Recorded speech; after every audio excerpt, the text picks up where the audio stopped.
Si Sage Eric of Sage Enchantments. Ngayon naman, i-discuss natin ang Cleopatra Oil ng Sage Enchantments. Ang Cleopatra Oil ay hango sa istorya ni Cleopatra na nagkaroon ng maraming karelasyon sa kanyang buhay. Iba naman ang epekto ng Cleopatra Oil. At hindi ibig sabihin nito na dadami ang iyong mga kalaguyo pag ginamit mo ito. Dito, ay dadami ang mga chances na makapili ka kung sino sa mga maniligaw mo ang iyong tunay na magugustuhan. Ang Cleopatra Oil ay isang alluring oil. Maganda ritong gamitin pang-persuasion. Ma-persuade mo ang mga tao sa paligid at sumang-ayon sa iyo at sa iyong mga desisyon. Iyon ay isa sa mga magandang katangian ni Cleopatra. Ang mapasunod niya ang lahat sa kanyang mga kamay. Ito ay magdudulot din ng matinding pang-akit.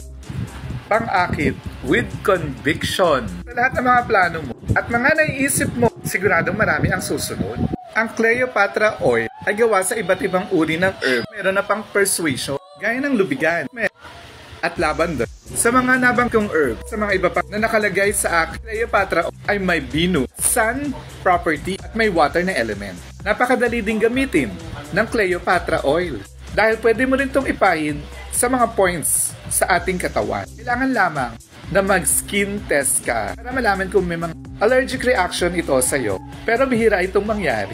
Maganda rin nagagamit tayo ng pape sa ating ritual na tatayo at maging focus ng gusto nating mangyari. Iga-guide ko kayo kung paano at ano ang mga inyong gagawin. Hanggang sa matutunan nyo na ang buong proseso. Kaya maganda rin itong gamitin sa inyong relasyon upang magbigay daan sa mga plano nyo sa buhay. Pwede rin ito ma-under ang inyong mga asawa o mga minamahal. At oo lang ng oo sa lahat ng sasabihin mo.